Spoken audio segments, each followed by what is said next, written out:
Martha Koome calls for prompt resolution of election disputes to avoid violence. The government will not shut down the internet in response to political cries, but will be ruthless with some of those using social media to incite the public, according to Interior CS Dr. Fred Matiang'i. Now, Matiang'i also said that the security agencies were ready to handle any eventualities in next year's polls. So you, as a citizen and politicians alike, you have been put on notice. Let's go into the polls, a united nation. I think that's the only thing that personally I can vouch for. All right, 81 billion shillings dam water unfit for human use. Again, that is from the Auditor General, who wants water flowing into Thwake Dam from Nairobi and Athi River, saying that it's dirty. So the fate of the 81.4 billion shillings Thwake Dam project in Makueni County now hangs in the balance after the Auditor General declared its waters unfit for human consumption. All right, the Auditor General's findings come ahead of President Uhuru Kenyatta's planned tour to the three lower eastern counties of Machakos, Makueni, and Kitui to launch and inspect development projects among them. So, according to the Auditor General, the water is not fit for human consumption. Are we ready for Doreen? All right, Doreen, wherever you are, take it up. All right, Victor, just from what is happening on the roads in terms of traffic, now we are still around CBD, Nairobi, and we have a surprise for our viewers this morning. So they really want to stick around and find out what exactly we have in store for them. But for now, we take a very short break. When we return, we give you that surprise.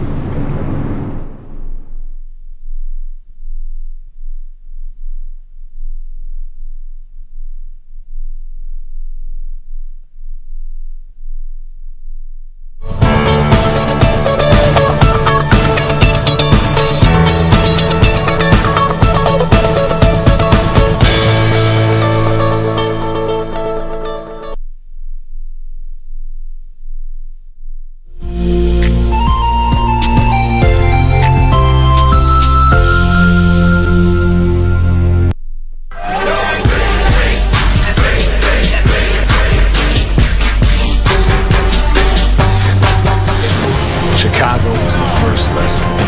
In Chicago, we took down the film. The battle riot is the second. Here comes Atlas Security. Oh, thank God. The referees, they're everywhere. MLW, are you really ready for another lesson? Yeah! Tom Lawler, you thought these was gonna hold me back? See, We are Contra Unit.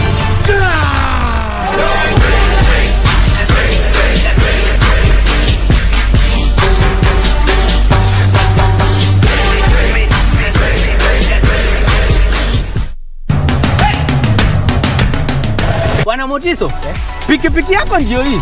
Uko shwani yangu. Hii pikipiki ni, unakumbuka uniekelea the lowest unique bid yako ilikuwa ngapi? 18 shillings. 18 shillings. Na unajua kuendesha hii gari?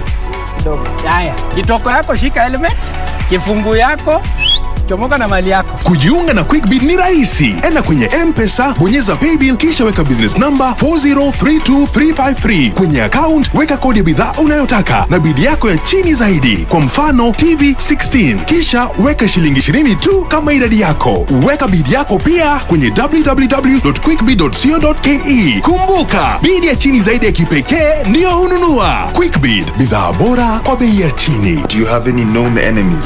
What the hell is this? She's mine. There's nothing to think about. Thrilling action. Scintillating drama. Fundisha mtoto wako adabu. Wewe wangangania nini kwa laba na hakupendi? She's up to no good. And the finest local flicks all on KBC Channel 1. Kenya's finest homegrown talent. talk to me with respect. Mimi siwezi kubali. The biggest stars. I've never seen him. It's as good as dead. Long time no see. The hottest action.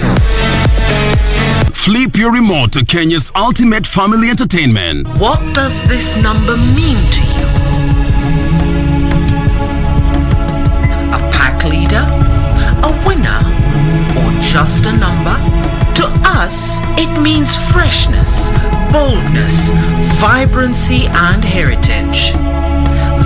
why at KBC Channel 1, we make it easier for you to pop up your family entertainment to a fresh, exciting and colorful bouquet.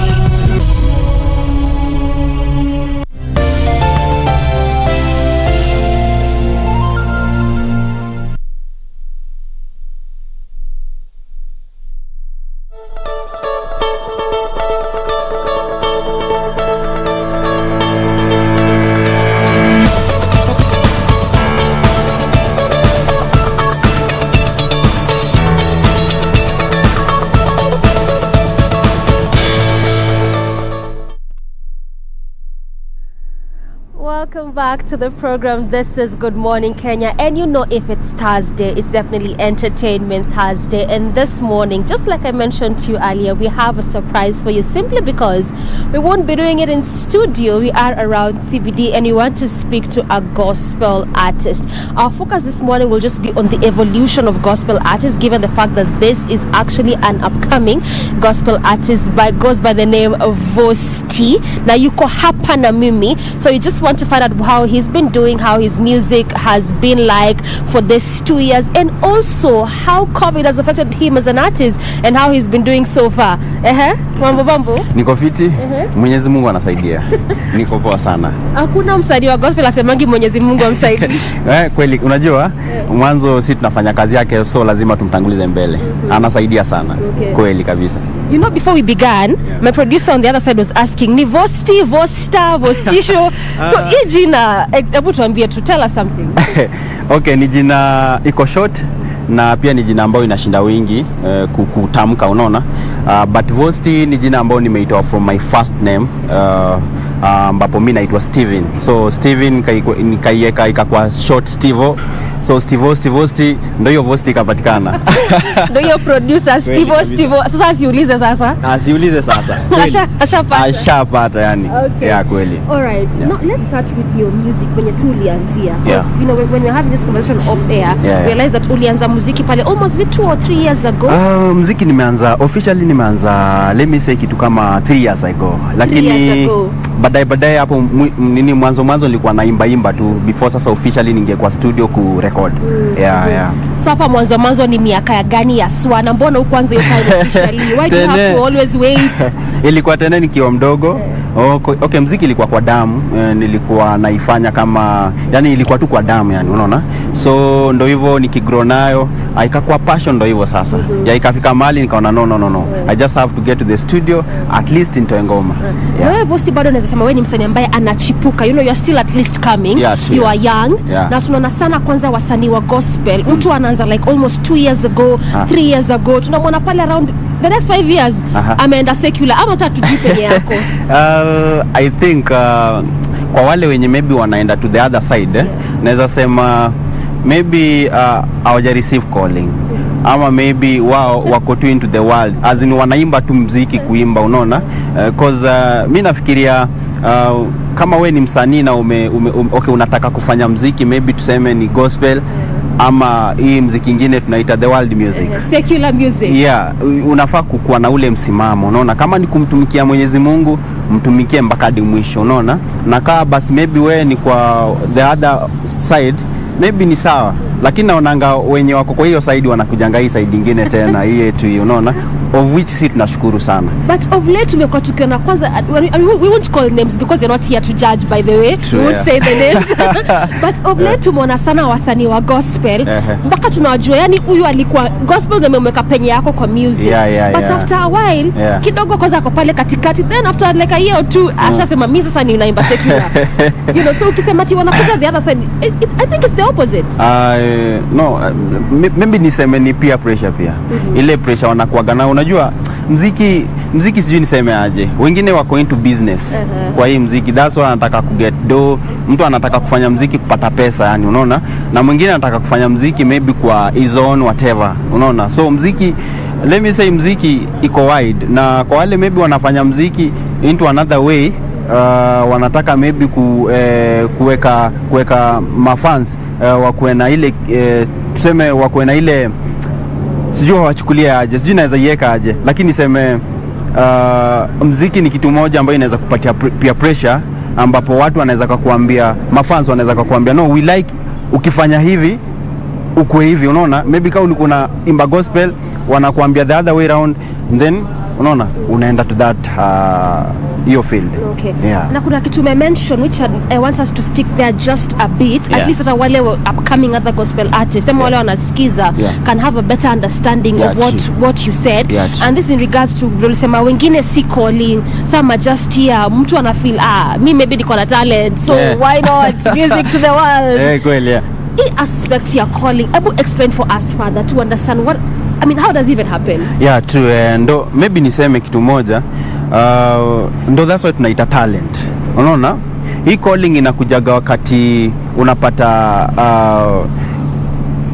wakati unapata maybe unafanya kazi ya Mwenyezi Mungu and then umeifanya to an extent mpaka hadi unaifeel, hata wewe mwenyewe unaifeel.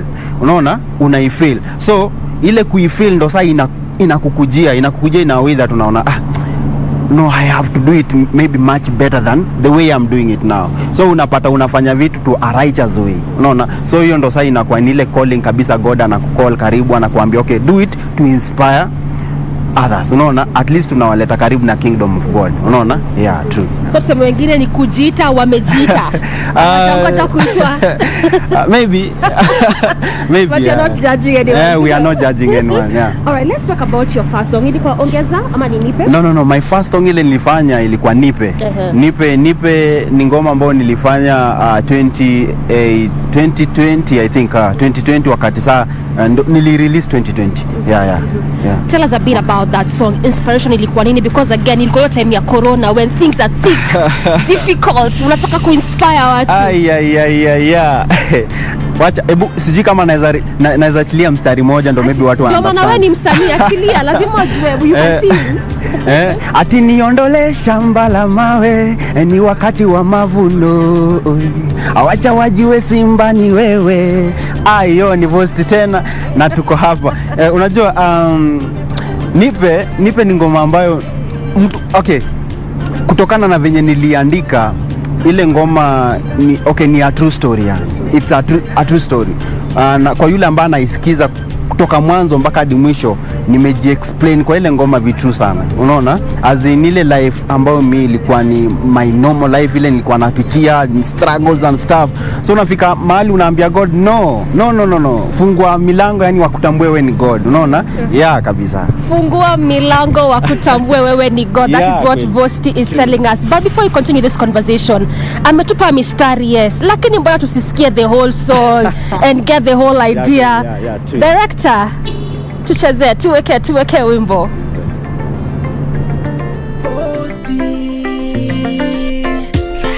Unaniona tu, ujui nilikotokea. Unanisema, ujui nilikoanzia. Umbali nimefika, nimepigana vita visokuwa na mwisho. Mengi yamepita, na vimiliki vichache ndani langu jasho. Nililia kwa giza, naona mwangaza nacheka. Sijui miujiza, ama niko ndotoni nimeshaomoka. Umenivisha taji, jina kote linasifika. Umebadilisha hali, hata sijui ni kipi kinafanyika. Nasema wendo faraja ya moyo wangu. Shida ya pesa, pressure zikizidi, wendo faraja ya moyo wangu. Tena waliosema washangae, tena baraka zako ongezea, tena bado nataka ongezea, tena baraka zako ongezea, tena waliosema washangae, tena baraka zako ongezea, tena bado nataka ongezea, tena baraka zako ongezea, tena.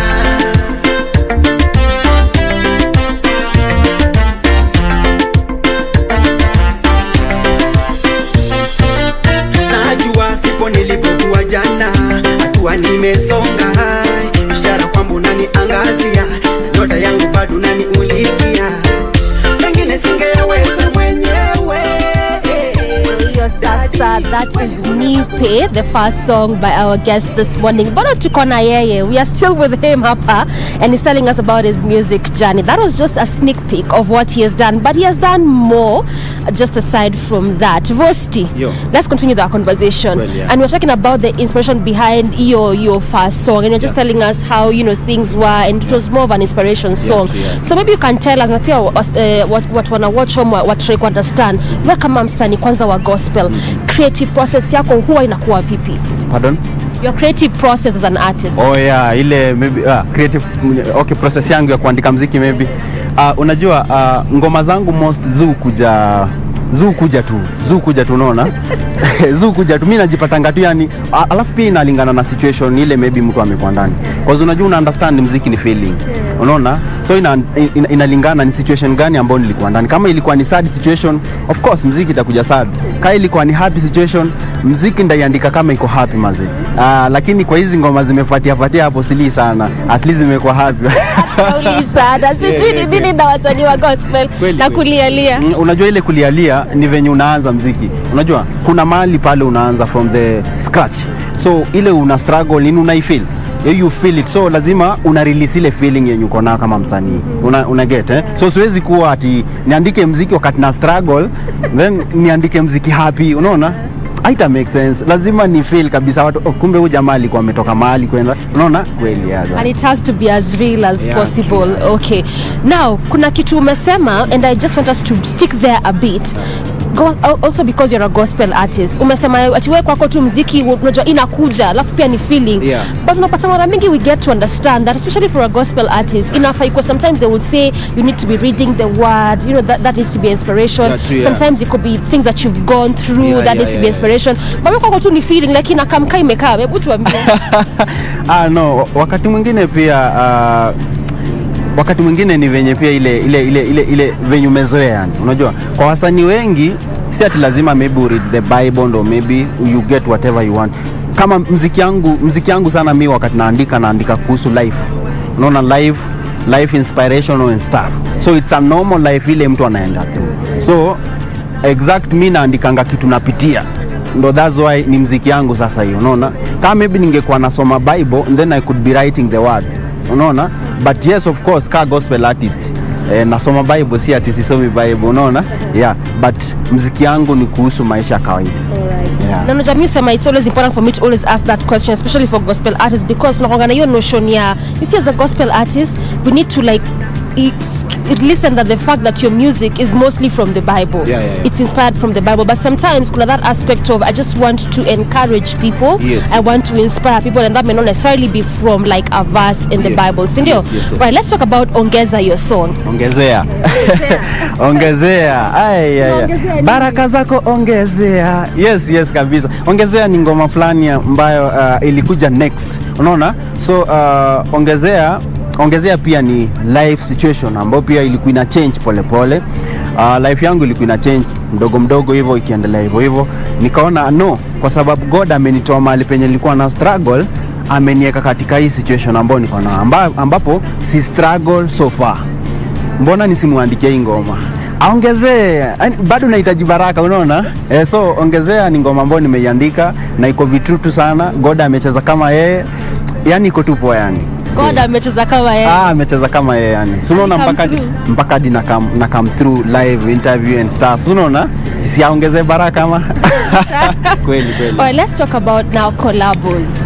Because also most of the time, for most especially upcoming gospel artists, mara mingi utapata someone would say nataka collabo now the big artists at least to push my brand.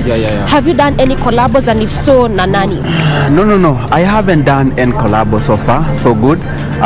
But I'm planning kufanya collab. Unajua pia maselebu najua kuwafikia inakuwa noma. Pia wanasumbuaga pia. Hiyo ndio kitu watu waelewagi nyuma. Unaona? But at the end of the day pia nijitume waone kazi yangu, and then actually collab itakam. But na plan collab inakam soon. Good stuff. So ni msanii gani ambaye unasema mimi nikapata tu huyu? This is the person I actually look up to, nikapata tu this one as an artist to collabo with me, I'm good to go. Kenya ama? Okay, Guardian Angel anafanya kazi poa. anani-inspire sana, anafanya kazi fiti sana. So even in case kama maybe tunaweza patana naye, ndio tunaweza achia ngoma kali. Yeah. Why Guardian Angel? What is so specific about Guardian Angel? Because I've heard a good number of gospel artists saying if they could get a chance to do a collab with Guardian Angel. So why, for you, why specific Guardian? First niseme ngoma za Guardian zinaingiana sana na zenye mimi nafanya. Alafu pia Guardian is straightforward. Unaona anafanya kazi yake kabisa, unaona kweli huyu jamaa anaimba kile kitu watu wanapitia. Nugget. So Guardian Angel is an artist ambaye pia akona potential kwa kazi yake. Akifanya kazi unaona kabisa anafanya kazi fiti, na hata ukisikiza muziki yake unakuwa inspired. Unaona kama maybe ulikuwa uko kwa shida, unafeel ile shida mpaka hadi unapona. So Guardian Angel big up, anafanya kazi fiti sana. Ukiwa kwa shida unasikia hiyo shida imeisha. Yani imeisha yani. Kweli. Yeah. So in Kenya we can say for you it's Guardian Angel. Yeah, Guardian Angel. About beyond? Beyond. Gani unasema mimi nikapata tu huyu msanii kama ninaikosa sababu Nigeria kwanza Nigeria. Nigeria so far so good. Maybe Nigeria no. Alright. Yeah. So just for you it's just Guardian Angel. That's the artist you really love to collaborate. For now, yeah. For now. Yeah. So then does that mean actually for you it's gospel all the way? Hakuna point asikia tuseme voice sasa alianzaga na gospel, tumesikia ongezea, tumesikia nipe. Hizi ni gani tena ameanza kutoa? Maybe mimi niseme okay, first of all ni God anatuguide kila siku wakati. Pia pressure ni mbaya. Lakini mimi naomba sana yani nizidi kumwimbia Mwenyezi Mungu mpaka to the end. Unaona cause ngoma zangu mob ni encouragement kuhusiana na life na kile watu wanapitia, na pia kuhusiana na ile maisha ya kawaida. Una get So mimi naomba sana Mungu anisaidie mimi niweze kumwimbia mpaka hadi yani mwisho. Yeah, true. So actually you acknowledge the fact that sometimes life happens, things can change, but we just pray. Ukae hapa kwenye ulianzia. True maze, yani unajua pia kuchange to the other. Mafans wako ambao umeanza na wao sahi, unajua mafans wangu ambao naanza na wao sahi wananizoea kama gospel artist. So iweje kesho kutu wakuja wajue Vosti pia alichange, alienda to the other world. Ni aje tena, unaona matusi nini vitu kama zile hatupendi kama wasanii, unaona. So mtu anakuchukulia kama huyu jamaa alikuwa na inspire. Unajua wengi sahi wananiona kama maybe an inspiration to them, unaona. Sasa hizi kitu naongea sasa maybe kina make difference kwa maisha yake. So baadaye nakuja kuongelesha unajua sasa sijui nini na nini mambo ya kiwaldi, sasa nimetoka kwa God. It doesn't make sense maze. I make sense. So mimi naomba tu yani ni stick to the word. Yeah, true. Now, as we finish this conversation, Vosti, now let's talk about your latest song. Yeah. You released about a week ago. Yeah. Tell us the name and what it's all about. Lenga stress. Wacha pressure. Ni corona season maze. Na kila mtu anaumia. By the way, hii corona season imeaffect. Imekuaffect. Kama bado naishi, mjue imeni affect. Kwanza wacha nikwambie sisi wasanii imetu affect sana because you know sisi tulikuwa tunategemea ground maze, yani crowd ikikuja pale si na to support and stuff, ndo sasa tunafika mahali, but so far so good, tunaendelea vizuri, na that's why tunalenga stress maze, na naambia wa Kenya tulenge stress kabisa to that extent. Unaona, lenga stress ni ngoma ambayo ina encourage Kenya wa kawaida ama mtu yoyote yule ama fan yoyote yule ambaye ukisikiza hii ngoma kweli ni audio nime-release, lakini video ina come through. By the way, video ina come through, tunafanya video ina come through. So hii ngoma ukisikiza from mwanzo mpaka hadi mwisho ina ku-encourage yani. Nikaa naongea na msena mwambia wachana kufikiria sana. So welenga stress, endelea kubisha, unaona kabisa yani. Naona wimbo zako mob ni more about inspiration, encouragement. Yeah, true, yeah. Okay. Ngoma zangu mingi lazima. That's why nimekuambia mimi huandika kuhusu life. Unaona? Life occurrences nini, nakuwa inspired na zile vitu zinafanyika real, unaona cause mimi nikisoma mtu hii situation yake inampeleka hivi na hivi, lazima sana niandike ile kitu kabisa na feel. Ukisikiza ile ngoma una feel kweli hii kitu inani affect, that's why utataka kuisikiza tena na tena, unaona. So it's just encouragement nini na vitu kama zile. yeah. Na kuna swali umeniuliza ati vile corona imeni affect, nikasema obviously you know if you're still living to some point, it has affected everyone. Then you've mentioned kwanza kwa wasanii imekuwa tricky sana. Mbaya sana unajua kuna yule msanii alikuwa anategemea shows, kuna yule msanii alikuwa anategemea bibi tuseme crowd, unaona, lakini sasa unaona crowd haingekuja pamoja, unaona, shows hazingekuwa, unaona, so waliban kila kitu, unaona, so msanii alikuwa ameathirika pakubwa sana, unaona, ange make it to that extent, unaona, so hivyo ndo saa ilifanyika kwetu sana wasanii. So wewe haswa specifically wewe personally Kavost ili ku affect kivipi? Mimi ilini affect pakubwa sana. Unajua sasa ndo muziki wangu nilikuwa nimerelease by the nipe 2020 wakati saa corona inakuja tu hivi, nilikuwa nisha release karibu 2 days ago, na ndo nasikia wakiannounce corona ndo hii. So unaona mimi nilikuwa nataka nifanye marketing media tour and stuff, singefanya ile ngoma media tour, na ni ngoma kubwa by the way, it's a good song, Nipe is a good song, so singefanya media tour hata kidogo, unaona, so na singefanya hata shows, unaget, so ikabidi nimeban, na imebidi hiyo ngoma pia icheze chini ya maji, yani unaona, so iliniathiri pakubwa kabisa. But at least saizi unajua amefungwa na try kufungua hapa na pale, so I think speaking up about it's just still the same situation. Yani nasema Prezo acheze tu kama yeye pia asibana, asifunge, unaona venye tunaenda tu hivi. I think corona iko ndani yetu, unaona, iko ndani yetu, lakini tunazingatia yale ambayo wamesema, zile rules wameweka za corona, unaona, tunazingatia kabisa zote, lakini asifunge. At least tukiendelea hivi tunaona kama kila kitu itakuwa poa. Right, so then what's next for Ghost? What are we expecting for you? Expect makubwa maze, kuna vibao kubwa vizuri ambao, yani kuna ngoma kali ambazo zinakuja, collabos pia expect kwa kwangu, alafu pia nahitaji mafans, support yenu ndio kubwa. Unajua nyinyi sasa ndio mna creating msanii anafika mahali alafu anakuwa sasa ni msanii tosha, so mimi hapa naomba mstick na mimi tuendelee pamoja hivi, alafu msupport kabisa hii talent, kwa sababu talent kubwa kabisa, expect mazuri kutoka kwa Ghost. True. Good stuff. Thank you so much for your time, Ghost, and also at least for sharing with us your gospel journey, and also the things that gospel artists need to do to ensure wana stick pale. Kama umesema wewe ni gospel artist, kaa kwa muziki ya gospel. Kama umesema wewe ni secular, kaa hapo tu, si ndio? Alright, so that has been Ghost Kenya, like I mentioned, talking to us about his journey. But you know, you're done with entertainment Thursday. You know, it's Thursday, so it's a day to just take things easy and light. We still have another artist coming on board who will be talking to us about his music, and you really want to find out what exactly this is going to be all about. But for now, we take it back to studio. When we return, we give you that.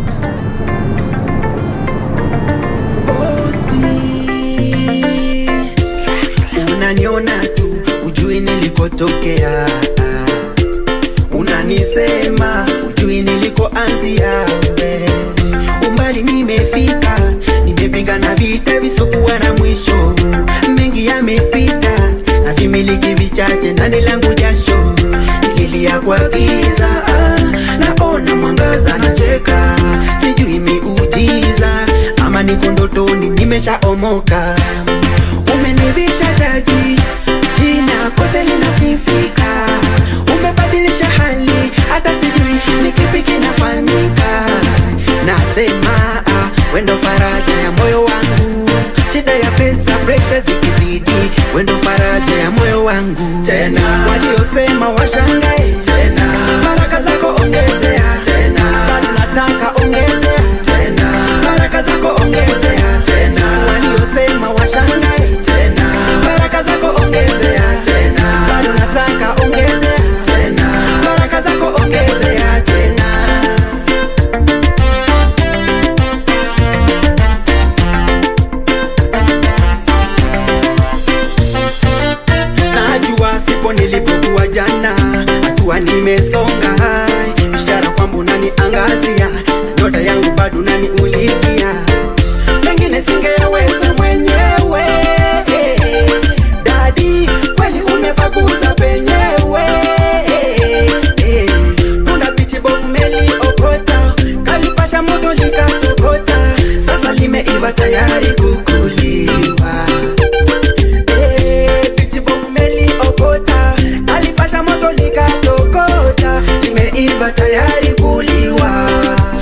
niache nikuimbie.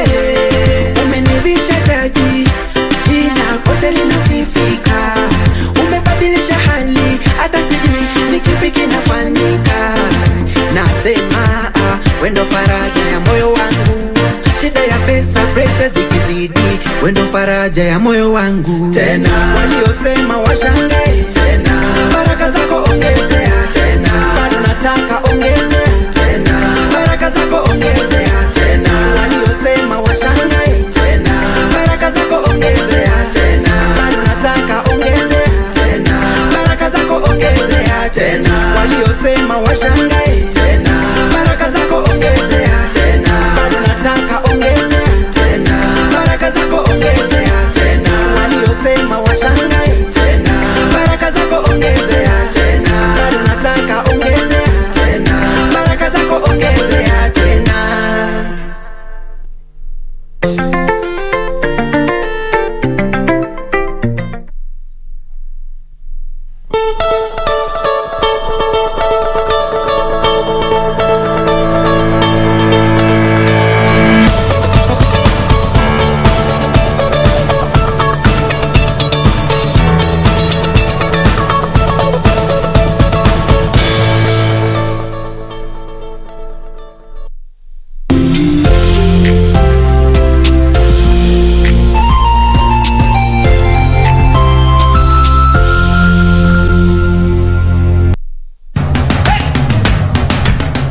Bwana Motiso, pikipiki yako ndio hii. Uko ni yangu. Hii pikipiki ni, unakumbuka uniekelea the lowest unique bid yako ilikuwa ngapi? 18 shillings. Na unajua kuendesha hii gari? Kidogo. Haya, kitoko yako shika helmet, kifungu yako, chomoka na mali yako. Kujiunga na QuickBid ni rahisi. Enda kwenye M-Pesa, bonyeza paybill kisha weka business number 4032353. Kwenye account weka kodi ya bidhaa unayotaka na bid yako ya chini zaidi. Kwa mfano TV 16. Kisha weka shilingi 20 tu kama idadi yako. Weka bid yako pia kwenye www.quickbid.co.ke. Kumbuka, bid ya chini zaidi ya kipekee ndio hununua. QuickBid, bidhaa bora kwa bei ya chini. Our legends, your legends. And now they're back on your screen. There's nowhere like home after 31 years. What a feeling. Karibu kwa taarifa zetu za leo. Mimi ni Bademo Hussein. Bringing you news you can trust. Ungana nasi kwenye taarifa zetu za humu nchini, ugaibuni na hata kwenye safu za spoti. Join us every Saturday on KBC Darubini and KBC Channel 1 News as we bring you comprehensive news coverage presented by the trailblazers of newscasting in Kenya. Nunda Tesi na Omo, Rejeni Ngamani. The Legends News Edition on KBC Channel 1 every Saturday.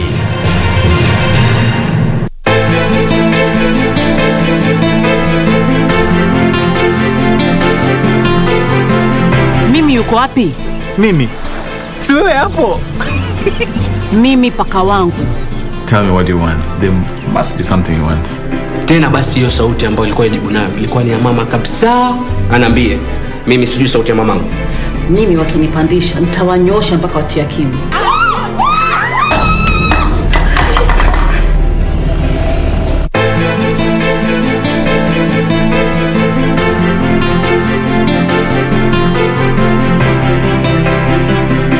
I'm walking on the streets of Konza Technopolis. Yes, you got it right.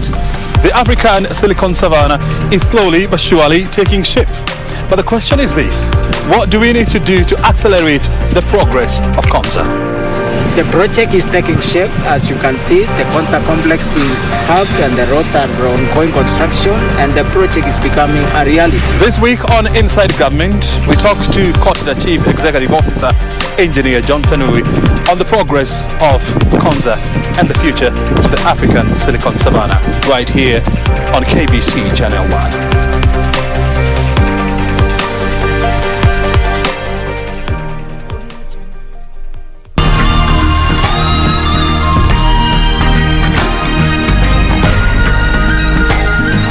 On the season premiere of Africa's hottest new show, Zurura, Mucho gracias, bene, bene, beautiful. we take you on a safari in Kenya's capital, Nairobi. Get your adrenaline pumping and revving to go, and if that's not enough, we take you on a tour of what could possibly be the most photographed home in Africa. It's simply inspiring. That's all coming right up on Zurura. Find your adventure, only on KBC.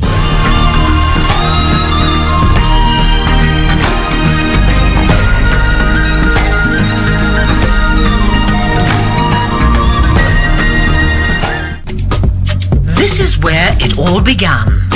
As the mother of broadcasting in Kenya, you can trust KBC to bring you authentic news and programs to your living room. As KBC, we take pride in our unrivaled heritage as Kenya's trusted national broadcaster. Commanding over 92% digital television signal coverage of our country, 23 radio services that cut across our entire language spectrum, a national, regional and international digital presence backed by the most experienced and top-notch broadcast professionals in the industry. A very good evening to you. The new look Kenya Broadcasting Corporation is truly ahead of the pack. Turn to the mother of broadcasting in Kenya for stories that resonate with our identity, our aspirations as a people united in purpose. Real stories of hard work, of passion, of creativity, of big dreams. Stories that cement our nationhood. Stories that bring us together as one. We take pride in our shared heritage and destiny. KBC, informing, educating and entertaining Kenyans as one nation. KBC, Kenya's listening, Kenya's watching.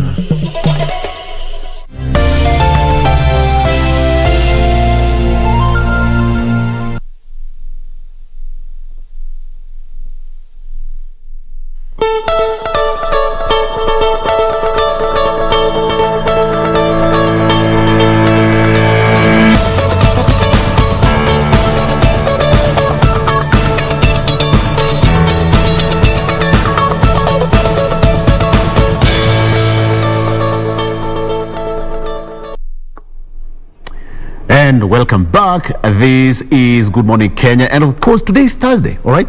Entertainment Thursday. You know, they say too much work and let's play make Victor Tom. Okay, all right, Victor, a dull boy. So let's play today, just by entertaining ourselves. It's good. Even God loved entertainment. That's why David played a harp to God. I got it. Good one. So today is going to be an amazing show. We have got a new show premiering tomorrow called Zurura Show, and I'm privileged to have a gentleman and a lady behind the whole of that show. I have got Nick Wangondu. No, ladies first. Let me start again, please. Not Nick. Not Nick. Tunaweza vuju hapa, my friend. So let's just say that we've not started the introduction. Okay. Let me start by Ashiko Mbune. Yes. Look at that. Look at that smile. Look at that smile. And then you want to tell me that Zurura Show is not going to be zururaing around. With that smile, she is the host of the show, as well as Nick Wangondu, who is the creator and the host of the show as well. Karibuni kwa show. Asante sana. Set yetu inakaaje? Iko smart. Mkazurura huko, mliona set kama hii? Tukarudi tu hapa. And I'm told that Nick was an intern. Yes, here at KBC.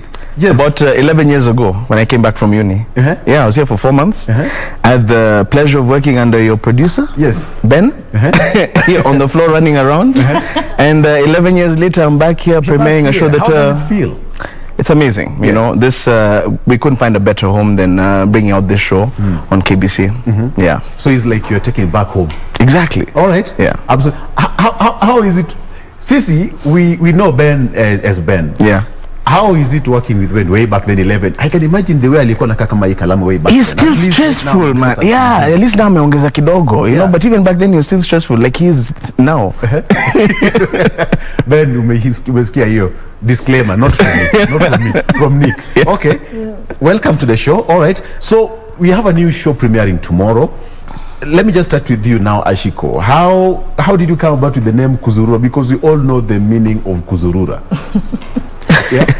Well, when I was younger, let me just give you a small history. When I was younger, I got into a lot of trouble for Zurura. Yes. Because I was always very curious about what's happening over there. You know, sometimes I'd be back home after when you're supposed to be home. Right. I'm out there, and I would always get into trouble. But there was the sheer curiosity of what lies beyond my fence, what lies in the next estate. And, you know, we'd always call that Kuzurura. Kuzurura, in its sense, means wandering aimlessly. But here on the show, and as Nick will definitely expound on that, as the creator of the show, the purpose was to wander with, the aim was to wander with purpose. So it's sort of just playing around with the name so that, you know, we can start a movement of Zurura. To localize the name of Kuzurura. Exactly. And there's always been that negative connotation. Zurura Kudogo. But that's how the whole idea of Zurura came about, is that? Exactly, because also, you know, a lot of people asked us, you know, like there's this negative connotation with the word Zurura. But when, as Shiko said, when you look at the actual definition, it's to wander without purpose, to wander aimlessly. So us guys were just like, why not take a nice spin on this and actually use it and make it something that's a bit catchy? You know, that's why just like call the show Zurura, but this time we're wandering with purpose, with an aim to explore somewhere. So for those people who don't understand what Zurura show is all about, tell me, what's the Zurura all about? You're the creator. It's a show that highlights culture, promotes our heritage, that really puts an eye on Kenya and gives Kenyans a nice view of something they haven't seen, and invigorates us to go out there and explore more of our country. That's really what it is in a nutshell. We are a stressed nation. Everybody else is stressed. We need time to cool off our feet once in a while. And you know, Victor, it's always been, there's always been a myth that traveling is a high-end activity. Is it so? It is not. And I'm very proud to say that it's actually not, because for the past couple of months we have been able to tour most of the counties in the country, and we're trying to break the myth that people believe that for you to be able to travel, for you to be able to explore your country, for you to be able to visit other places, you need to have, you know, an amicable bank balance. But that is not so. So we have discovered that we want to break the mold and tell people, you know what, Zurura, get to know your country. You can go to a place where you'll find a nice hotel or a nice restaurant or an Airbnb that is very affordable. You can engage in other activities aside from, let's say, going to party or drinking. You can invest in the community or in the culture that you have found there present. So the drive behind Zurura, aside from showcasing Kenya in her beauty and splendor, is to also encourage Kenyans to travel, you know, to just broaden the horizon. Of course, actually, it's we were talking about, Nick, just before we went on air, that we need to have a particular kind of a budget. For example, let me just say I've got like 20k or 30k. You can save for that and go and have a place for your whole weekend, you know, with like a small family. Just enjoy. And somebody said that the experience is the only thing that you can buy with money. Travel, and you will always remember. You remember when you were still young, that I remember when you were still young, my dad used to take at the showground. That's an experience that you have, but you'll not remember the kind of shoes you bought when you were 2 or 3, 5 years old. But places you visited is what will always be interesting in your head. So is that what you're trying to achieve? You know, a show at a cost, and let somebody go out there and have fun. You know, for us, what's really important is, you know, everybody thinks that traveling has to be leaving the country. It has to be going to Mombasa, going to Naivasha. Exactly, you know, going to Seychelles, Mauritius. But the thing is, there's so much stuff to do in Kajiado, in Athi River, in our own backyard. And for us, it's also really important that, like, if I was to ask you, how do you say hello in French? You'd probably be able to say, would you be able to say hello in French? Bonjour. Exactly. But if I was to say hello in Kipsigis, can you say hello in Kipsigis? Yamune. Ah, well done. Good for you. You see, good, so clearly you've been traveling. Good for you. That's very impressive. Those amazing scenes. Yes. Oh my goodness. This is in Athi River. This is actually in Athi River. This River? This is actually in Athi, a wonderful place called Stony Athi, and they've got really nice activities there. You enjoyed, you had fun. 4x4. What are some of the... Is it a rhino charge or something? So it's not even a rhino charge. These guys have boulders all over the place. They've got really nice dams. Some bad head there. Exactly. This was fishing off Mombasa Road. This was just next to Athi River. Are you for real? Exactly. So we have fish from Athi River here. You've got fishing from Athi River. You know, you don't have to go far. Everybody thinks you need to go to Naivasha to go and do fishing. But the thing is, you can actually get a permit for fishing, and you can go and do it on your own. This is interesting. Not so far away from Nairobi, actually. Athi River. Yeah. Like 1 hour drive. It's actually called Mtoamawe. What are some of the challenges that you face when you're doing this kind of shoots? Number one is it's unpredictable. You know, sometimes you get there and the environment is unpredictable. Weather is another thing. For us guys, one of the biggest challenges that we faced, especially production-wise, was the pandemic. Yes. You know, we were meant to have gone into production in January last year, and we were getting ourselves ready to get into production. Then, of course, in March, Corona happened. Everything got shut down. So a lot of the partners that we had made deals with, a lot of the activity providers that we had made deals with, everything came to a halt. So we had to basically go back to the drawing board. And to be honest, it was really difficult. You know, you go to properties, and as much as they want you there, they literally can't afford to have you there. So we had properties that went above and beyond to really accommodate us there. And the fact is, if it wasn't for our accommodation partners, our activity partners, this show would it's be always so premature. hard to do a production to its completion, like a whole season. And for you as a lady, you have to be most of the time out and about, doing the shoot and all that. The kind of pressure that you people go through. Tell me about that. See, Victor, let me just give you a brief history. This is the first time I'm actually doing this, so I'm as green as they come. You know, green. But the opportunity, when Nick reached out to me, the opportunity could have not been at, you know, that was the perfect time for me. I'm from, you know, I was in corporate Kenya for a number of years, did the 8 to 5 job, and then I got into zombie mode. That's what I call it, where you just wake up in the morning, go make somebody money, and then go back home. And there was a yearning deep within me. As I said, something for yourself. I've always been Zururaji, you know. I like exploring. I like knowing things. So it's like she's the one who came up with the name. Unless you say the name fits her very well. Okay. All right. So for this whole time, when Nick reached out to me, and of course, I mean, it sounded too good to be true. Like, who gets paid to travel?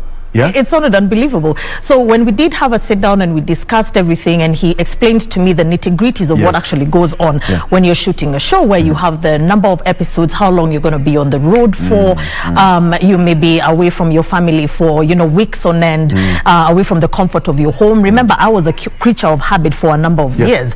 It was very scary at first, but of course the zeal inside and the excitement, you know, something had to give. I said, okay, fine, then let's go forth. And like Nick has said, meeting the kind of people and the individuals that we have met out there has made the experience completely. It opens your eyes. You just know, your eyes appreciate the beauty of our land. You know, I'm a very firm believer that we are scared of what we don't understand.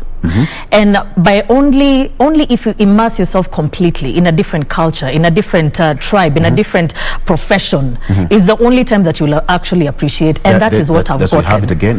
Yes. Where was that? Exactly. This was in, just on the border of the national park. A really nice property called Ololo Lodge.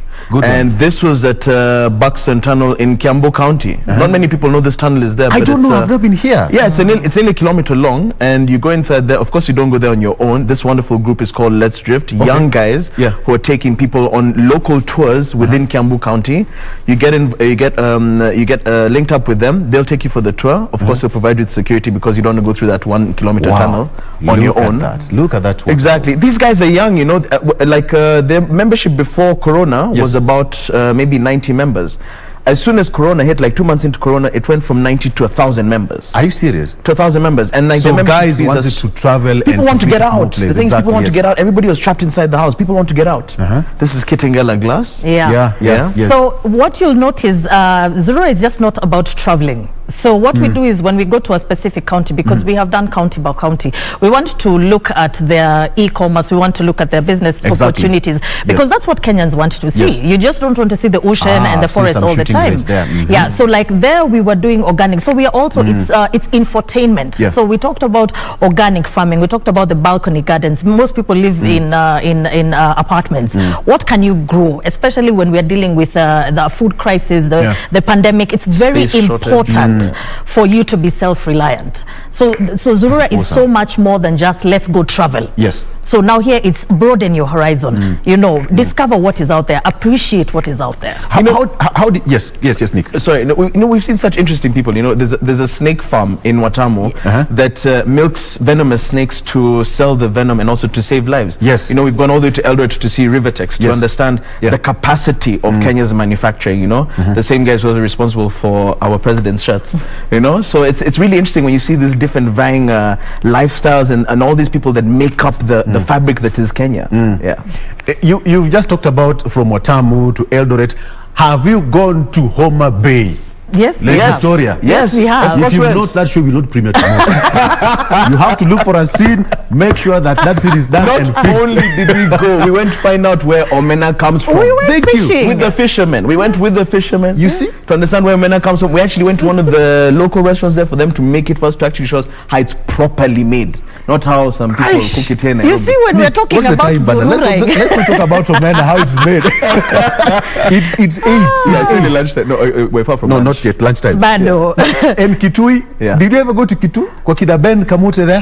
Not yet, but we'll visit Ben's home god. We'll get there. That's why we're doing season 2. Yes. Ben is saying that kama mutenda Kitui because you know He's good cancel the show now. something will be done. That the show will just hang mid-air or just freeze. Yes, it a freeze to happen too. Ben, you know what I'm talking about. That is it. So you know, as Kenyans, this is where you get a whole view of Kenya 360 degrees, because when you have, you know, a travel show, people love traveling. The moment, in fact, they say, do not wait for people for you to start traveling. Pack your bags and go. You will meet new people there. Yeah. And I'm so sure that you've been meeting people, new experiences, different cultures. Tell me one of that amazing culture that you, as a Shiku, you left the comfort of your house and you just said like, wow, this is Kenya.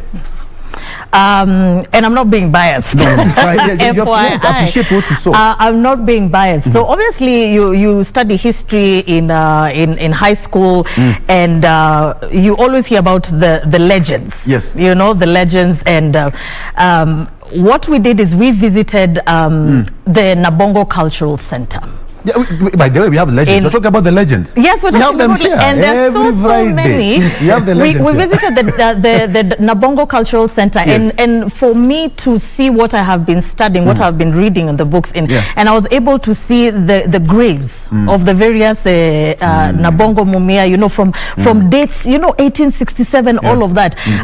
That experience to me was very emotional. It was very moving. When you see something that you read, of course, then you know that the impact, the memory is going to be so much more. The other experience that was wonderful was Luanda Magere.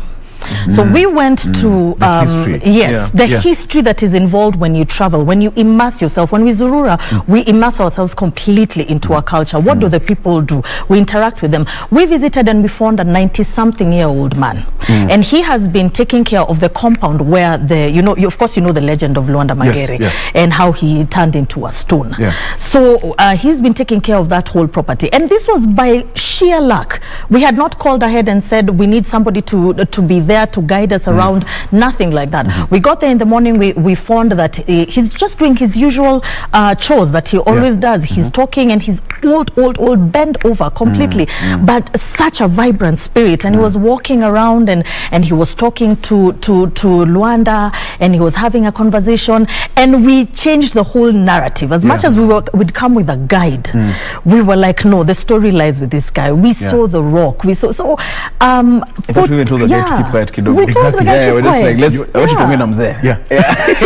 and he could not speak a lick of Swahili or English, so he was speaking in Toluo, and you could feel the impact of what he's talking about. So there was a lady now, our guide was translating for us, and the experience is something that I think I'm going to carry to the grave, because it was not something that was bought. It was priceless. It was not something that I bought or put in the house, or it was not. It was something that is historical, and it will stay with me. Even being in that presence, there was some serenity, and I remember we discussed a lot with my producer about how the air here is even different, because it's rich with culture, it's rich with history, and once you know something like that, I have no choice but to respect the culture and the Luo community.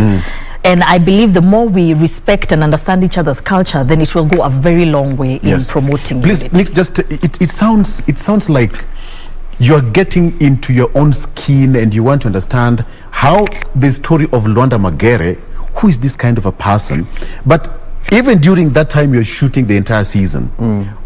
Tell me the journey. Tell me the journey of, you know, doing the shoot and the pre-production until now you are here. The first episode premieres tomorrow at 8 p.m.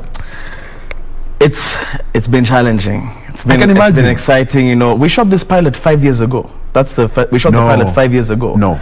For 5 years, we've been knocking on doors, and just hoping that somebody would understand our vision, they'd see what it was that we wanted to achieve, what we wanted Kenyans to see, what we wanted Africans to see. Because at the end of the day, if we can't appreciate our own country, what makes you think people from outside are going to appreciate it? So eventually, we approached Union Pay International, which is our main sponsor. It's one of the biggest credit companies in the world.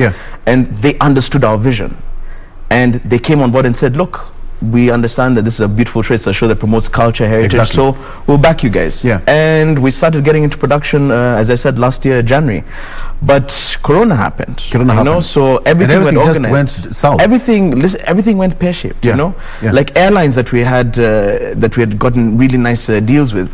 All of them shut down. You know, properties that were giving us accommodation for a crew of 9 shut down. Activity providers shut down.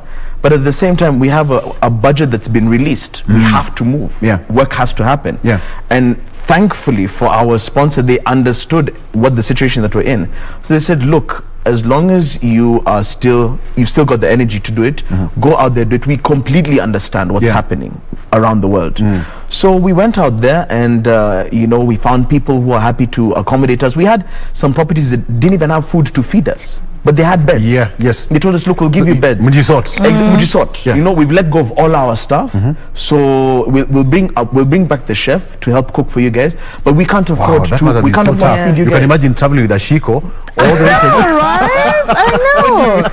You know, this guys. So just to add on something, we also had to be very flexible. So, and I remember the producer would always say we have to wear many hats because we are dealing with you know, very these are different circumstances. So you'd find that Nick would be my co-host. He would be the director. He would be the DOP, the cameraman, the driver. He would be what I would be cooking. I would be here. Everybody had to chip in, but of course we were being pushed with the love and the belief that we had in this particular project. Are you happy that at the end of the day it's now here premiering with all those challenges? Happy. I'm proud. I'm so proud to have achieved what we've been able to achieve together in the time that we've been able to achieve it, with the circumstances that we've been under to be able to achieve it. But I'm proud, you know, I'm proud that we've created a fantastic package. I'm really proud that, you know, other production houses would go through a thing of auditioning hosts, but Ashiko and I had been friends on Facebook. We've been friends on Facebook. How did you meet? Facebook. We're friends on Facebook. No. Okay. The power of social media. Before you tell me how you meet, that's a drift. That's Whistling Moran, and that's me. You're the one who did that's Ashiko, and that's her getting ready. That's Ashiko getting ready. That's me gearing up. You see, some of these things I had never done them before. Good one. But you know, when you're diving into the unknown, you go for it. For Safari Rally, drift. Come on. There you go. So I was saying, so we met on Facebook. I know her from Facebook. She was still in corporate Kenya. So I was just like, you know, from her posts, I was like, this person is really outgoing. She's really funny. That's and I'm just SGR. Like, that's a beautiful shot. That's really wonderful. Shot. And that's also Alan Donovan's house. So you said that you met on Facebook. Met on Facebook. She's still in corporate Kenya. Where is this? For me, this is in Kitengela. Yes, this is Alan Donovan's house. African Heritage House. Kitengela? Yes. Exactly where? Where is this? Near, is it Mulolongo? Yes. This is beautiful. This is beautiful. And this is just a snippet. You'll definitely have this house is no less than 45 minutes from here. This is beautiful. You just go there as a family, you know, just, you know, you can go there for lunch. Enjoy the grounds, you know, have a look. Relax, then come back. And come back It's a Sunday, Monday, you go back to work. Mm-hmm. I mean, you don't have the whole... I envy you. I love the way I am seeing it happen in front of my eyes. The transformation, the ideologies that you had before about traveling, where the locations for traveling. No, there's no fault with these particular locations, but I'm saying there's so much more. It's not just Mombasa, Nanyuki. There's Masai Mara, where people think, oh my God, I need so much money. There's Whistling Moran. You can go and spend the whole day. There's Ngong. I went zip lining. I have never done that before. There's so many things that were just maybe 30, You went 40. shooting in Stony, I think. I went. There was shooting in Stony. There were so many activities that you can do because we've been socialized to believe that Kenyans don't have extracurricular, and that's how maybe we find ourselves. I don't think so. It's because we don't know. We don't create time for ourselves, or we are too busy that we don't create time for ourselves. Because they say too much work and less play will always make you a very dull person. You don't feel like your head is packed. But then the question is, the whole of this idea to have the Zurura show, you've told me that you people met on Facebook. Yes. So how do you just create that chemistry and say that, hey, Ashiko, I'm going to trust you. Nick, I'm going to trust you, that we have to deliver this product at the end of the day? You know, what I believe is that you have natural born stars. You have people who have the natural innate talent in them. And just from her posts on Facebook, just from some of the stuff she used to say and some of the videos that she'd post, I was just like, she's got that star, that star factor, you know? And I was just like, let me first meet her and find out if she's actually who she says she is on Facebook. Because, you know, you can have the character of Facebook and then in actuality, that person is they're not the same person. They say you remove the veil. Exactly. Yeah, remove the okay, veil. now before I declare your husband, okay, now remove the veil. This is the wife I talk about. So I actually reached out to her, and like for a month she didn't respond. Maybe she thought I was cutting her. Yes. No, she didn't respond for a month, but eventually she came. We had a meeting. She met our head of production. Yes. Who's also the co-creator of the show. She met the head of production. We told her what the show was about, and she loved the idea. And the head of production told me afterwards, she's just like, I can see what you saw in her. She's got natural talent. Yes. And sometimes you don't have to really do auditions. Of course, it's a gamble. Yeah. You know, you could have somebody who they could really be nice on their social media, but as soon as you put it in front of a camera and they see the red light, they freeze. Yes. Completely, like a deer in headlights. But that wasn't her. You know, for her, she thrived on the camera. She thrived meeting new people, engaging new people, wanting to find out what does your community eat? Where do you guys go and shop? I see women here making beads. Where do you get the beads from? You know, can I help you? So for me, I was just like, that's what we need. And money can't buy that. No. It can't. No. It can't. The experience. What are you trying to achieve with this particular show? What's so much important to you, even as the show is ready to be premiered tomorrow? What do you want to achieve at the end of the day? I want Kenyans to be proud. I want Kenyans to be proud when they see all these beautiful places around them, you know. And look, the Masai Mara is part of us. Yes. You know, Mombasa is part of us. Samburu is part of us. But also there's other parts of Kenya that need to be discovered. And it's not that they're not there. They're there. And just by you watching this show, you'll get to see, you mean you could do this in Ngong? Ngong is not far. Yeah. You mean you could go to this house just how creative you get. Exactly. When you want to have fun, right? Yeah. So for us, it's a show that we want Kenyans to be proud of it. We want Kenyans to look at it and, you know, talk about it and say, this is something that promotes our culture, our heritage. Because for us, it's so important that our culture and heritage is really pushed to the audience, because to a certain extent I feel like we're losing it, you know, especially with the youth. We're losing it slightly. Yes. Yeah. So for us, most importantly is that it's also a family show. You know, there's not many family shows or travel shows that you can sit down and watch with your kids without it being slightly a little bit uncomfortable to watch. It's general audience. Exactly. It's a general audience show. So we want you to sit down with your family, with your kids, with your grandparents, and watch the show. Yes. Yeah. Ashiko. Yes. Do we as Kenyans embrace our culture from the show that you know, you traveled across, you saw all manner of things, you enjoyed food from different communities, you know, the clothing, you saw different animals that you've never seen anywhere. Bats. Do we, the birds, for example, what can you say about Kenya? Do we appreciate what we have? I think we don't appreciate it fully, not because we do not want to, but because we do not know. We do not know what's out there. Most of us were either born and bred in the metropolitan, you know, and ushago was something that was always, you know, staki kwenda ushago, tunaenda, but you go for a day trip, and even when you go there, you just interact with your grandparents. I do not want to point fingers, but I said somewhere along the way we lost our culture. Somewhere along the way we lost our direction. Somewhere along the way we looked to ape other cultures instead of ours. So we don't appreciate it enough, not because we cannot, but because we do not know. So what the show is hoping to achieve, and I'm a firm believer, and I will never hesitate to reiterate that, we fear what we do not understand. What the show wants to achieve is to ensure that you see, what does a Kipsigis man look like? What does their culture look like? What do the Toluo look like? What do the Kikuyu look like? Once I understand you, Victor, there is absolutely no way I can come at you. Okay, Ashiko, I want us to take a look at some. There's a scene here. Director, that one. That one. Wewe drone inaingia ndani ya nyumba. Now you're asking secrets about cinematography. Who directed that shot? I did. No, you cannot take all the credit, Maze. He actually did. That was all him. Yeah, I was the director for the show as well as the director of So we're a crew that wears different hats. So we had to, you know, we had to. So he's in order for us to also move forward in other seasons, and of course, you know, God willing, the crew will get bigger. Is we have to understand the nitty-gritty of every single thing in that production. So going into season 2, I can't have a cameraman come and tell me, oh, I can't do that. It's just like, no, we did it in season 1. You can do it. And we had one person taking on like 4 or 5 roles.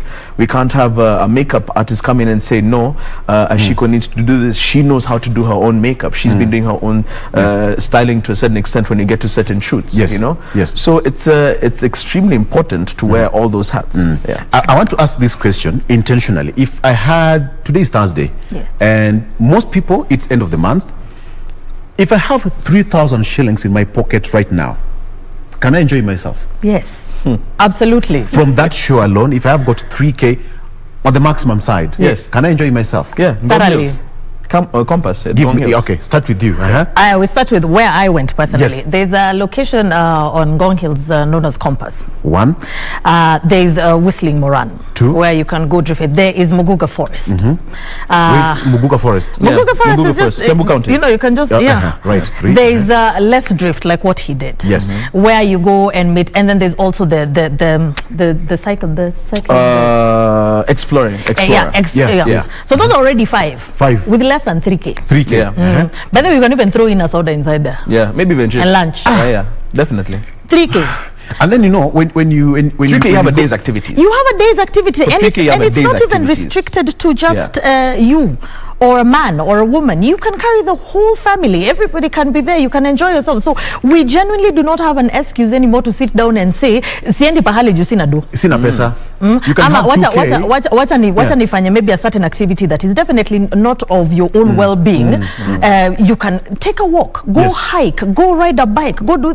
I did, and if I was able, let me use myself as the poster child. Mimi kama Ashiko, mimi kama nilitoboa kufanya vitu zingine. Kila mtu anaweza toboa. It's not an excuse. No one should sit and say they cannot be able to do it. Like for example, getting into this house, you just look at the marvel, you know, look at that. You look at the structures, you know, the antiques in that house, the clothing. That house is amazing. That house is so amazing because the thing is, when you actually get to it, you don't realize that every aspect of that house is African inspired. From the exterior architecture, you know, modeling the houses in Guinea. When you go to the interior, you've got lampshades from Egypt. You know, you've got carpets from Lesotho. The collections inside there are it's priceless. You know, you've got really beautiful artifacts inside there. And then the best thing about it is that you're just not going there for like lunch, because you can go there for lunch. You can either go there for lunch, or you can go there and actually stay at the house.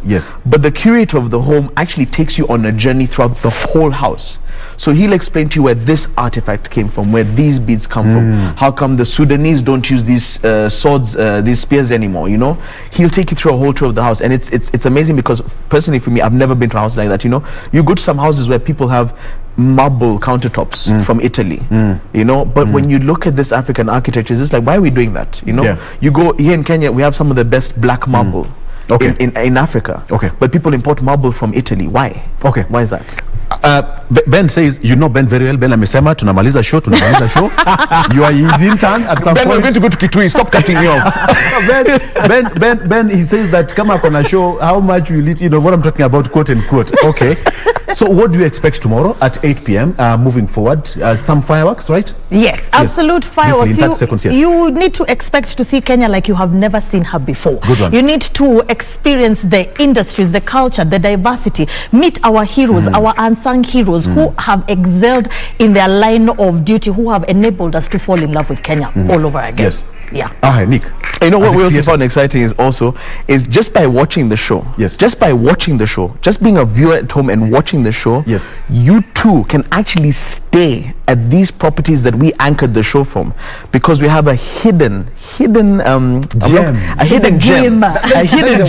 Exactly. A hidden gem that we're now challenging the audience members to find. And if they find it, they might get 2 nights full board accommodation to that property. Oh, exactly. So the things we're saying, that's why we call it Find Your Adventure, because you're not just watching a show to have that aspirational life of this is where I'd like to go, this is what I'd like to see.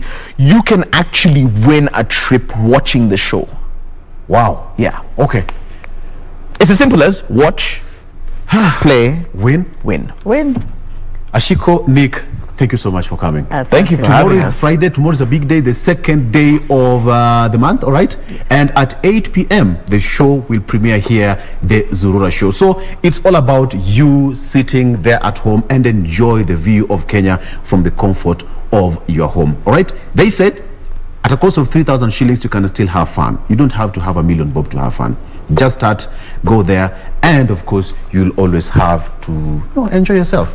Cooler. Travel, go somewhere, then meditate, come back home and be ready for the next job. All right. So Doreen, our traffic marshal, is ready. Have you watched the Zurura show promo? Where huku kuna Zurura? There you go. Ushasema mi kwanza hadi nishaanza kuzurura, but that is a very good program. I have definitely watched the promo, and just like what you guys have discussed there in studio, this is a show that gives you the 360 view of Kenya. They've gone to different counties showcasing how the country looks like, so clearly it is a show you do not want to miss. Tomorrow, that's on Friday at 8 p.m. That's when the show gets to premiere. But again, like I had mentioned earlier, we still have more and more surprises. Not yet done. Huku ni Kizurura, we have plenty more after this break. Stay with us.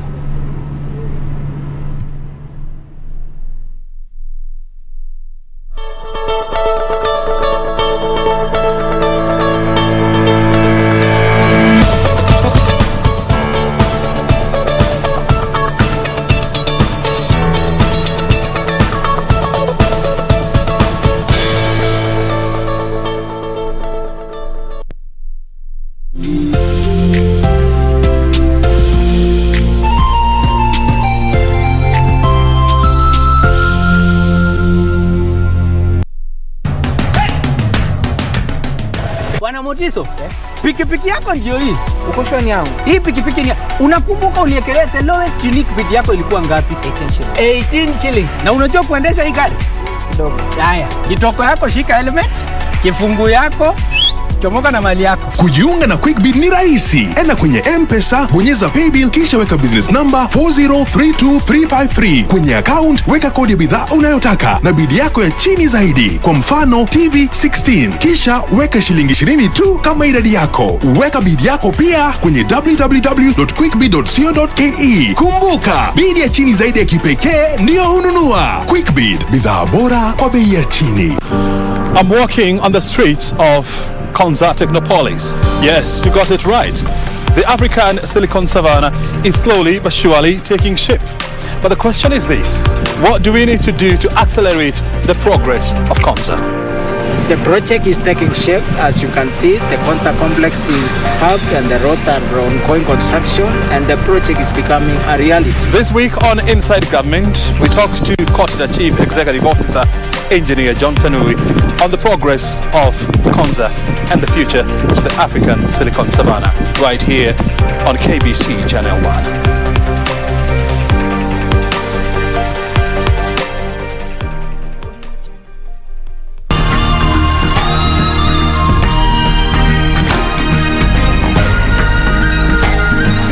On the season premiere of Africa's hottest new show, Zurura, we take you on a safari in Kenya's capital, Nairobi. Get your adrenaline pumping and revving to go, and if that's not enough, we take you on a tour of what could possibly be the most photographed home in Africa. It's simply inspiring. That's all coming right up on Zurura. Find your adventure, only on KBC.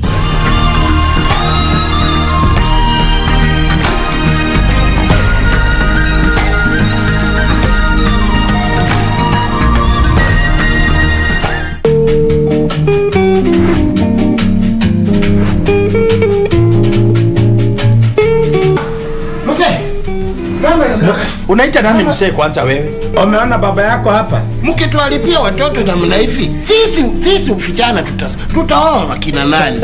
Sasa ukiwa kijana mimi nitaitwa nini? Mzee amekondiboswa. Hapana. Amefanya nini? Amemadhuna. Amemadhuna.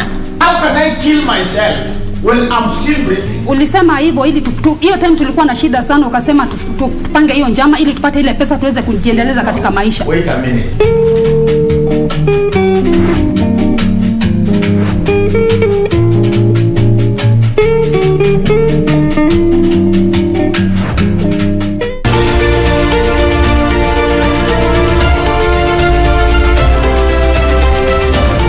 People seeing wild dogs is a dream of a lifetime. The only way I can differentiate between these two individuals born on the same day, same sex, is using this small white unique spot.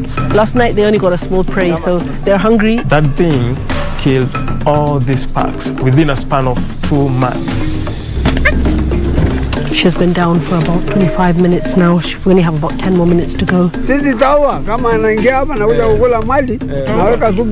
They could lose up to 20 animals in just 10 minutes.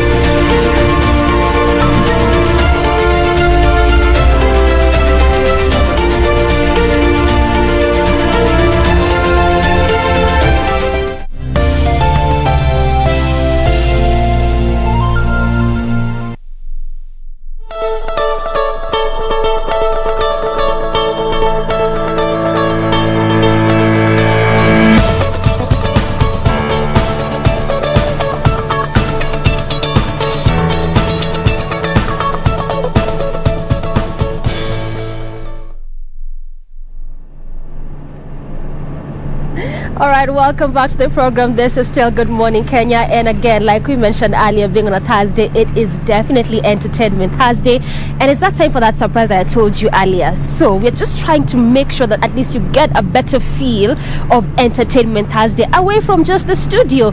And we still have our artists. Right now, we want to speak to Baby Blake, because of just from the name. Yeah. I will tell us a bit about that one, Konza. Okay, naitwa Baby Black, an African prince representing Africa to the world. Ndo mimi sasa. Kupata si Baby Black, ni black. Ni black. Ilikuwa black lakini tukaona juu ni art, tutoe CK tubakishe Q. Yeah, so nile tu the content na yani tunafanya vitu kiujanja. Hebu kwanza tuambie nini inakuanga na wasanii na kukua na zile jina zenye just some interesting names, not the original names. What's in the name? Nini kwa jina? It's the art itself. Ni ile art ambayo msanii unafanya. The art itself portrays who you are. So ukiwa na jina tu, jina unique peke yake inakufanya tu kue, yani unabamba tu ase. Jina unique ishakupeleka to the world. Inakupeleka to the world, yeah. So just the name itself, it makes sense, yeah. Just the name itself, it makes everything. Ukiwa na jina unique na jina tofauti, yani inakufanya ukae unajielewa. You know what you are doing and everything. Yeah. All right. Okay, you began music in 2005. You have a couple of songs already. Yep. I mean, and in between 2005 and like 2010, before we begin professionally, you actually took a break. Tell us a bit about that time from 2005 to 2010. Na ulikuwa unafanya nini exactly around that point? Okay, I remember in 2005 was the first time niliingia studio, my first time ever in the studio and to record my music. But due to the picture ambayo wasanii walikuwa wameportray to the community is the main reason why nilipause kidogo, because my mom was against everything I was doing, my dad was against everything, but after yani ile nilikaa kwanza nijiulize maswali, what do I want to do with my music career? Ni nini ambacho nataka nipeane pale nje kwa muziki, na yani my art, what I wanted to do to the community na kila kitu. So after coming down na nikakaa for those the period pia, na the time I was playing football sana, so sikuwa nimejielewa pia between music and football ni gani nilikuwa nataka niweke mbele kwanza. So in 2010 is when I decided now to venture into music fully. Yeah. So pia unasema around that time support was not as how you would expect it to be. Yeah, mostly support was not as how I expected it to be, but it was mi uelewa it was due to the picture that wasanii walikuwa wameportray zile time, you know, the artists, the things they are doing, yani walikuwa associated na usherati na nini, unaona. So as for my mom was telling me, no, music is not a good thing, you know. Watu walikuwa wameonekana wamepotea, wengine wanajiingiza kwenye madawa, wengine yani ilikuwa tu ni kitu ambacho watu hawajakielewa vile. But I thank God after 2010 when I did my first song, kuna zile nilifanya hizo times sijafanya video paka leo, but there's 2 songs that I did. One inaitwa Barua for my mom, kuna Sauti Safi for my parents, and then kuna Mishe for the hustle ile wamepitia kunilea. So after hapo ndio walikuja hasa kurealize ile muziki nafanya sio muziki tu ile watu wanafanya, ni something that it has ile iko na message to the community, ni inspiring na bado ina motivate. Yeah. You know, umesema kitu na nataka tuke hapo just for a short while, because ile muziki ya kitambo, because around that year 2005, 2006, 2007, ukicompare muziki ya then, because you're a secular artist, na muziki ya size, utapata Wakenya wengi wanasema hiyo kitambo ndio wasanii walikuwa wanaimba. So that was the time when music, especially Kenyan music, was really music. But unakuja na different view. I have the different view because of what I believe music has to do to the community and to the entire world. Music is a medicine, na mimi usema music ni weapon. It can be a weapon of destruction when placed in hands of bad people. But ni weapon yenye inaweza leta amani na ku make a world better if it's in the hands of good people wenye wanaitumia in the right way. And ukiangalia music at the time ile mimi nikiingia 2005, at those time watu walikuwa wanakaa nafikiria about content. At that time ilikuwa ni msanii, you make something trend, but wasanii wa sasa wanangoja kitu itrend so that they jump in, unaona. So kuna 2 views ambazo zilikuwa at that time. Ilikuwa ni mimi kama msanii nitoke na kitu ambacho kitaenda kitrend from me, ni mimi ndio yani ile inventor wa hiyo kitu. But wasanii wa sasa unaona kitu ambacho wanafanya, wanangoja ufanye kitu, useme kitu ambacho kitakuwa labda awkward, so wanaenda wanaitumia afanye muziki, unaona. But that's not content. Mimi usema kuna ku make content na kuna ku imitate. Imitating somebody is not about content creating, but content creating is you being unique na ufanye kitu ambacho unajua mimi nakifanya toka kwa roho, na pia hakuna mtu anaweza kifanya better than me, unajua. Yeah. So for you, creating music si tu about trending, mjue kuna Baby Black mahali, kuna msanii fulani mahali. For you, music is actually about the content. Yeah, for me music is about the content because my music nimeona ikiguza watu wengi sana. I do inspirational music, sijaiti categorize either secular ama gospel. Mimi perform hata kwa church, na perform kwenye club, because I came to realize kuna ukijieka sana kwa secular, useme mimi ninafanya secular, kuna some point utakosa. Na ukijieka pia kwa gospel ndio ni poa, but kuna some points ambazo utakosa. Kuna watu kama wale Waislamu wanataka uende perform, unajua kuna message, kuna certain message ambayo unaweza enda pale ipeane na itoke poa, yani na iwa change pia the way they think, the way wanafanya vitu vyao. But tukijikategorize hivyo inakuwa ni umejiweka kwa group fulani ambayo iwezi enda place nyingine na ifanye kitu. That's interesting. Yeah. Because don't you think that in itself ni problem? I mean, not even a question about categorizing, but we just need to know Baby Black anafanya nini haswa. But wewe unasema hapana, you just do music. Oni kama hiyo ni shida? Hakuna shida hapo. Because for me I believe music, when music was invented, ilikuja kama muziki. So sisi wenyewe na the way yani the place tunatoka Ndio tulikuja sasa na zile genre of music. Unasikia hip hop nilianzwa na mablacks because of what they are going through at the time of slavery, unaona. And then kuna hizi sasa muziki zetu, sijui kuna genge, kuna sijui afro pop, kuna nini, hizi kapuka, hizi ni sisi tumekuja nazo. But in real sense music was music. Yani hiyo word tu music inafaa ibebe zile vitu zote. Gospel iko hapo ndani, ndio unaendanga unaulizwa unafanya muziki gani, unaona. So mimi nafanya muziki fulani, wewe anafanya genge, wewe anafanya, those are genres, but music ni music na itabaki tu kuwa muziki as long as unaelewa kitu ambacho you want to give out to the community, to the world. That's it. Wow, that's an interesting perspective. Never thought of music in that kind of way. So for you, how could you describe your style? Unasema basi style yako ni gani kama Baby Black? Okay, for me, nafanya afro pop, but in a design, in a certain way yenye sijilinganishi na wale wasanii ambao wanafanya afro pop, because mimi kitu ambacho nimekuja nacho na venye naandika muziki wangu, mashairi, kila kitu, I do it in a unique way ambayo nataka ikuwa outstanding. Sitaki kumfananisha, yani sijitaki nijifananishe na mtu.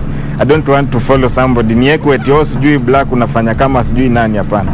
Nataka nifanye hata mimi pia venye nafanya muziki nikuwe na watu ambao labda watakuja wafanye kama mimi, lakini mimi nisifanye kama mtu fulani. Yeah. So unasema for you do it in a unique way. Your style is a unique kind of, okay, it's the same style afro pop, yes, yep, but when unaifanya it's in a different unique way. So again that would make me want to know, and even our viewers want to know, so creative process yako kama msanii basi ukuwa nini? What is your creative process kama as an artist? My creative process. Okay, my creative process mostly nakanga kuangalia vitu, the way things evolve and what is happening to the people, zile tu daily routines. Like the latest song ambao tuko hapa kuipromote leo ya Mama wa Kambo.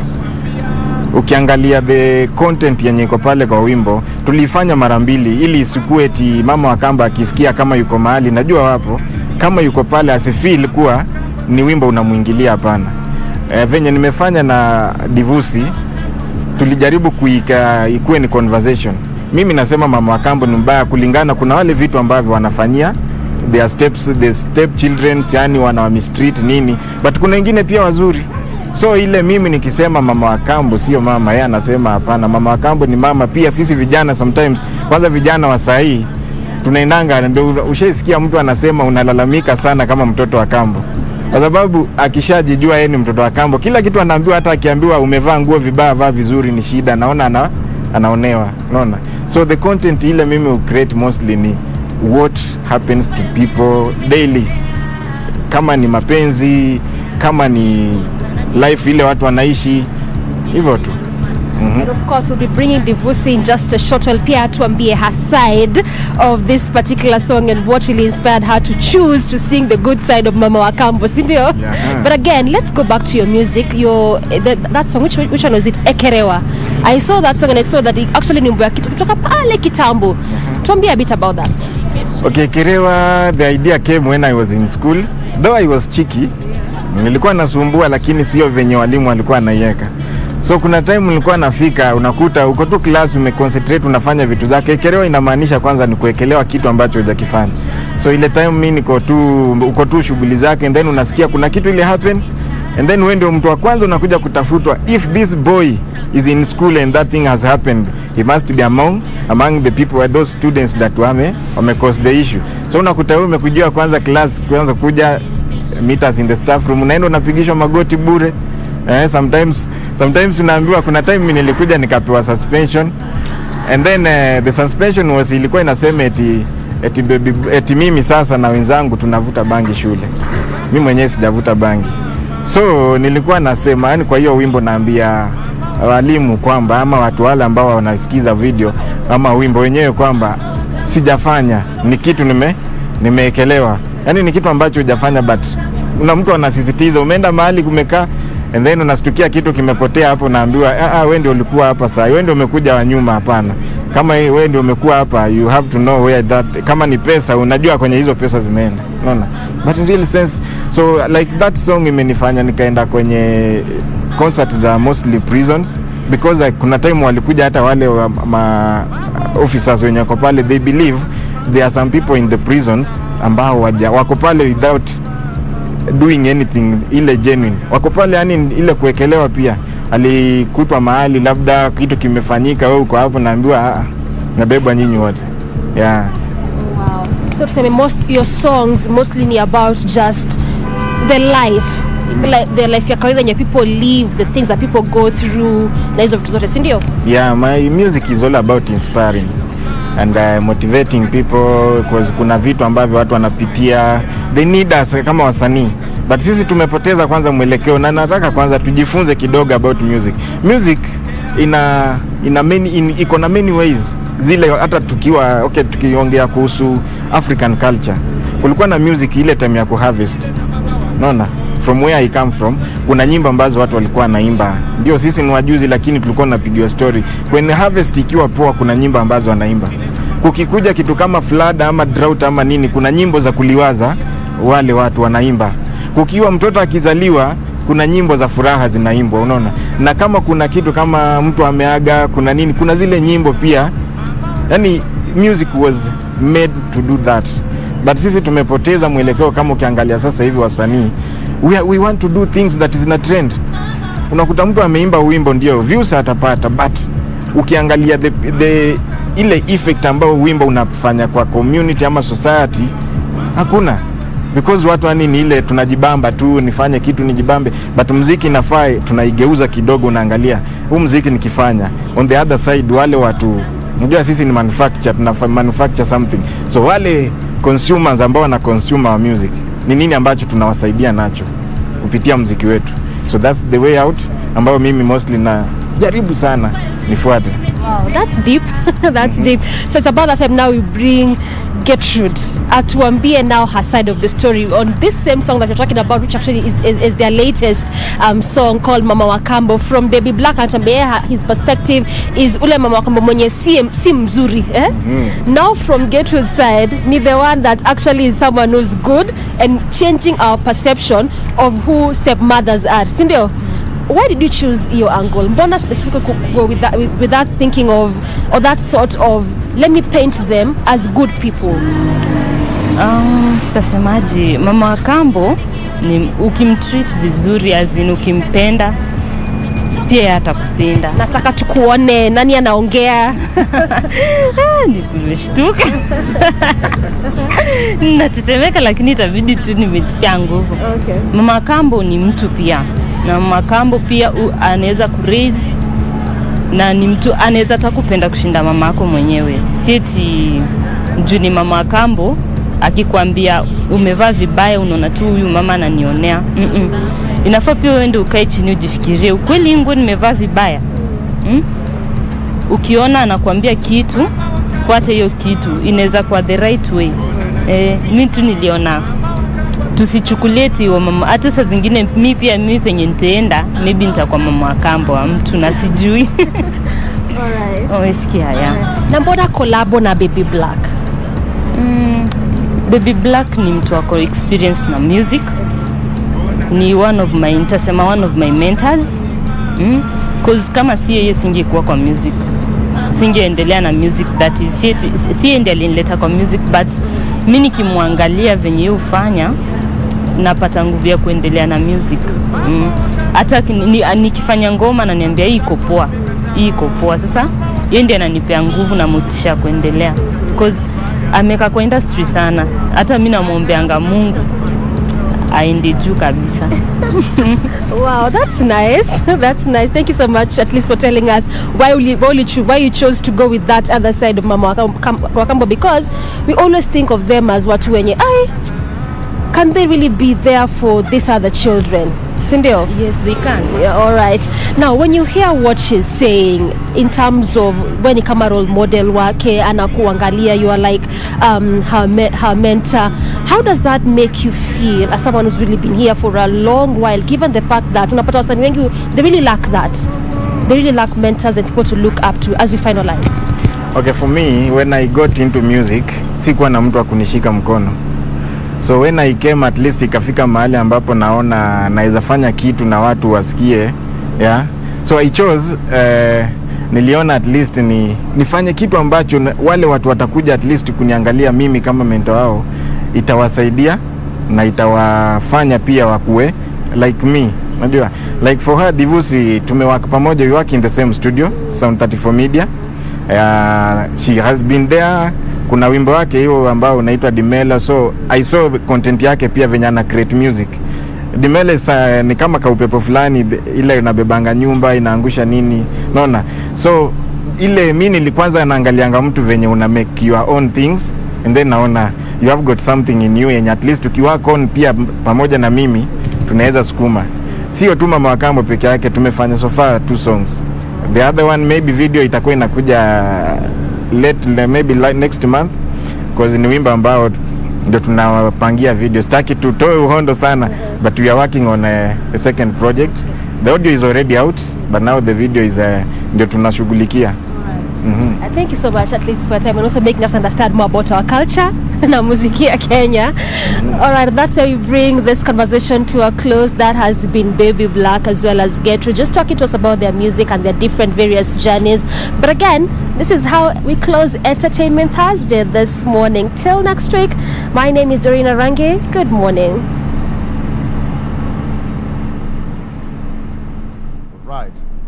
There you have it. Thank you so much, Doreen. And it has been a very good morning. And we just say thank you so much. You know, it's high time that we close this one at this particular time. It's at 9:02.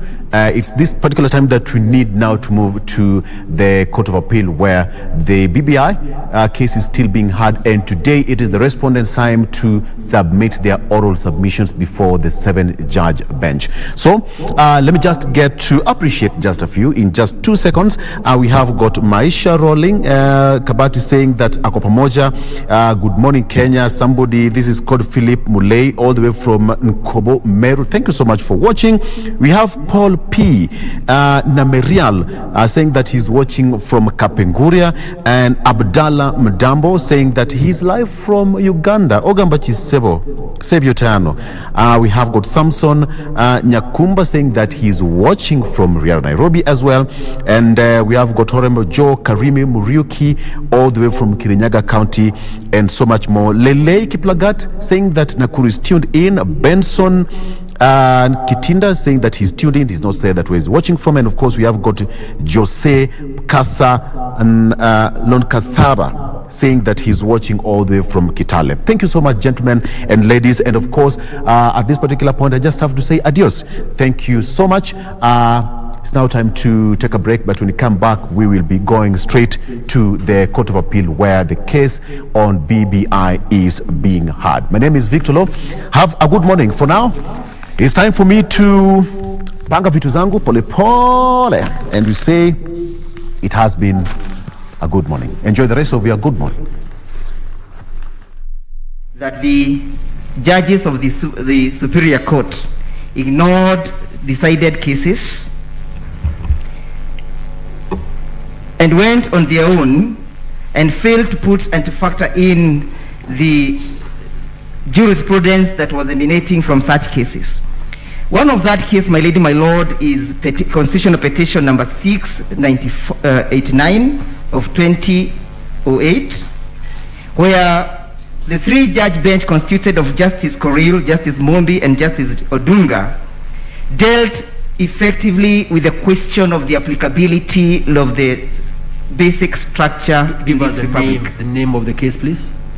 My lady, we have filed our index. It is Attorney General, who was the appellant, versus, sorry.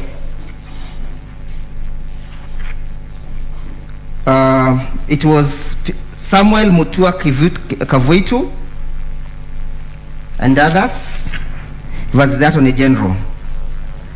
My lady, my lords, Justice Odunga, seated in that bench, dealt effectively with the question of the applicability of the basic structure. And at paragraph 158, my ladies, my lord, they made an observation that the question of the basic structure only affects Parliament, and that Parliament cannot alter the basic structure without involving the people.